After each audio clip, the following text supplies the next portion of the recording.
The morning sun cast a golden glow over the towering glass exterior of Hamilton First National Bank, one of the most esteemed financial institutions in the nation.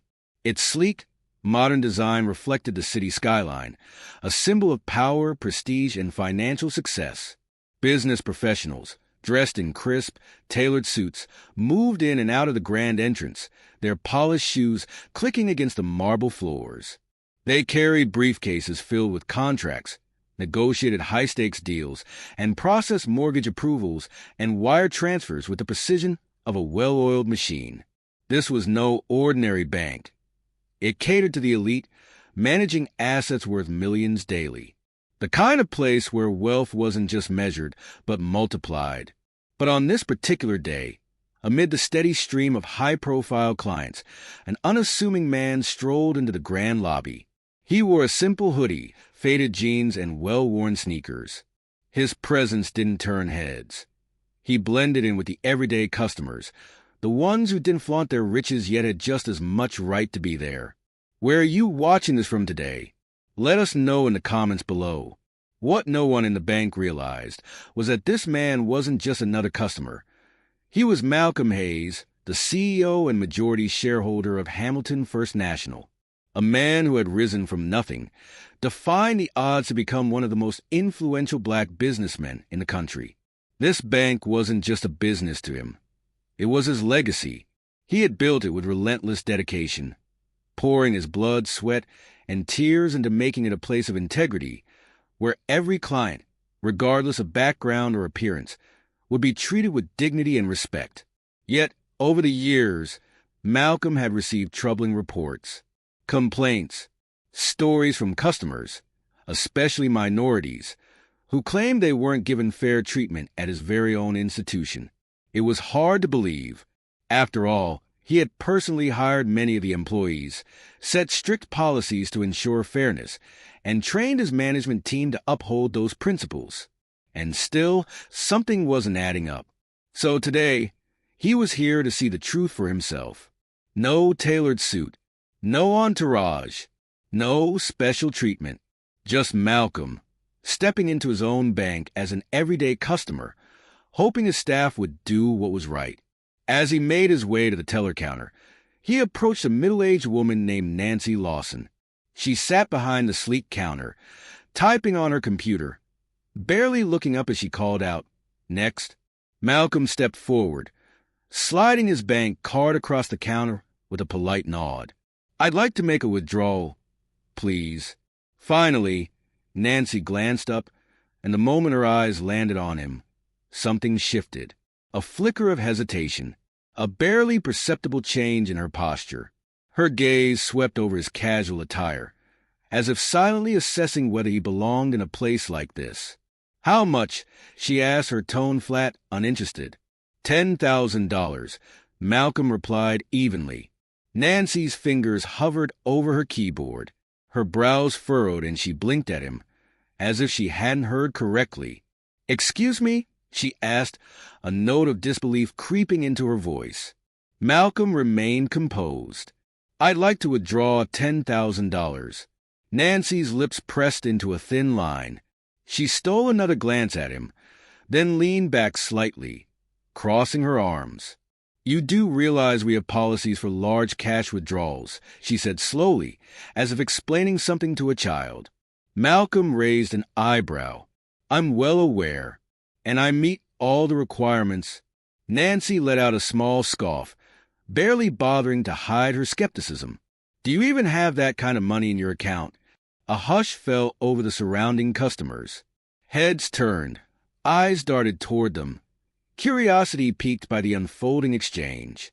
Malcolm took a slow breath, keeping his voice steady. "Why don't you check and see?"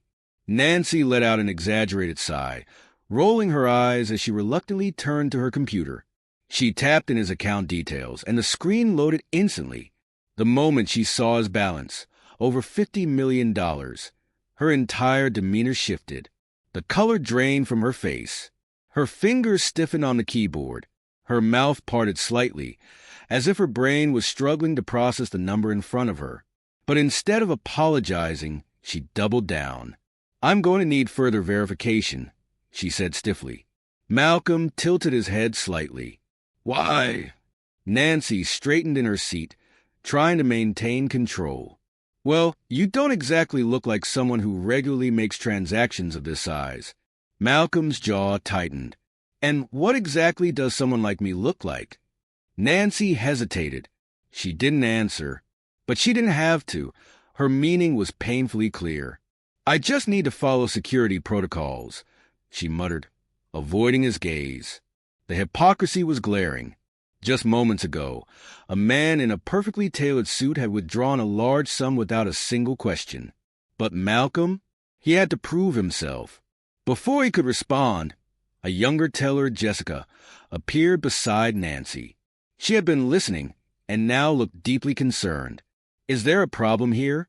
Jessica asked, her eyes flicking between them. Nancy huffed, clearly annoyed at the interruption.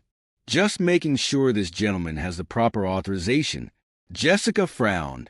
But that's Mr. Hayes. Nancy's smirk faltered. I'm sorry, who? Jessica's eyes widened. Malcolm Hayes. RCO. Silence. The entire bank seemed to freeze. Nancy's mouth fell open. Her entire body stiffened as she looked at Malcolm, horror dawning on her face. Malcolm met her panicked gaze, his voice smooth but firm. That's right. And I just watched you judge me based on my appearance rather than my credentials. Nancy's hands trembled. Sir, I didn't.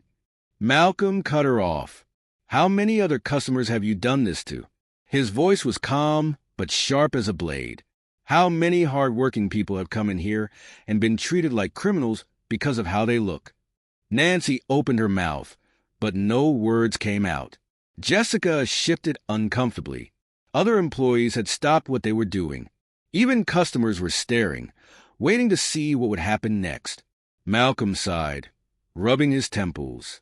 Then, turning toward the bank's branch manager, he said, We need to have a serious conversation about how this location operates. The manager, who had been frozen in shock, quickly nodded. Of course, sir. Right away. And as for Nancy, Malcolm turned back to her, his tone unwavering. You're dismissed. Nancy's face went ghostly pale. Sir, please. This is not how we treat people, Malcolm said coldly. Not in my bank. Security was called. Within minutes, Nancy was escorted out of the building, her career ending in a single moment of careless prejudice. As the tension settled, Malcolm turned to Jessica. You handled that well. Jessica exhaled, looking shaken. I just couldn't believe what I was hearing. Neither could I, Malcolm admitted. Then, glancing at the stunned employees and customers, he addressed them all. This is a lesson for everyone here, he said firmly. Never judge a book by its cover.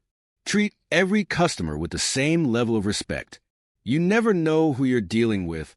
With that, he collected his $10,000, tucked it into his pocket, and walked out, leaving behind a staff that would never forget the day they learned the true meaning of respect. If you enjoyed this story, don't forget to like, comment, and subscribe for more inspiring tales. Together, we can spread valuable lessons about humility, respect, and human connection.